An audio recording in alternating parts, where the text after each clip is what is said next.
ये हमारा एक स्लाइड वार्मिंग टेबल है। इसके अलावा यहाँ पे ये 220 वोल्ट की तार मेन पावर में लग जाती है। ये इसका ऑन ऑफ स्विच है। ये मेन बिजली जब इसमें आ रही है तो पता लगता है कि करंट आ रहा है, और ये लोड का मतलब है कि हीटिंग चल रही है। अब ये देखो इस समय ये 50 डिग्री है तो 28 है, तो 28 पे ऑटोमेटिकली ऑन ऑफ हो गया है। और ये इसका ब्लैक टॉप है। इसका ब्लैक ये इसके लिए होता है। इसमें हमारे पे एक वीडियो जो ऑलरेडी डली हुई है वो वाइट टॉप के साथ है, हमारे पे वो एनोडाइज्ड भी है। ये ब्लैक है। अब इसको सेटिंग करने के लिए बड़ा सिंपल है। यहाँ से सेट वाला दबाएंगे तो ये वाला हम इंक्रीज़ कर सकते हैं। यहाँ से मान लो मैं 51 डिग्री लेके जाना चाहता हूँ तो 0.1 डिग्री की एक्यूरेसी में ही हो गया।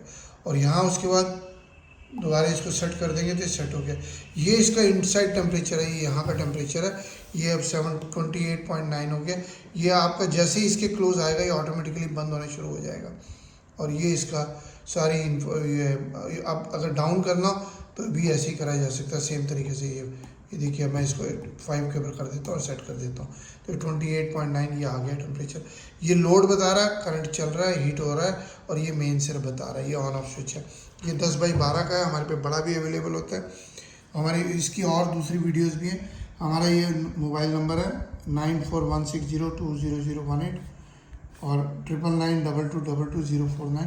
ईमेल है abron01@gmail.com। वेबसाइट है abronexports.com। आप हमें वीडियोस को शेयर कर सकते हो, लाइक कर सकते हो। अगर परचेज़ करना हो तो हमें ईमेल कर सकते हो। आपको ये बड़ा सारे वीडियोस हमारे इंस्ट्रूमेंट्स के मिलते हैं। Thank you very much.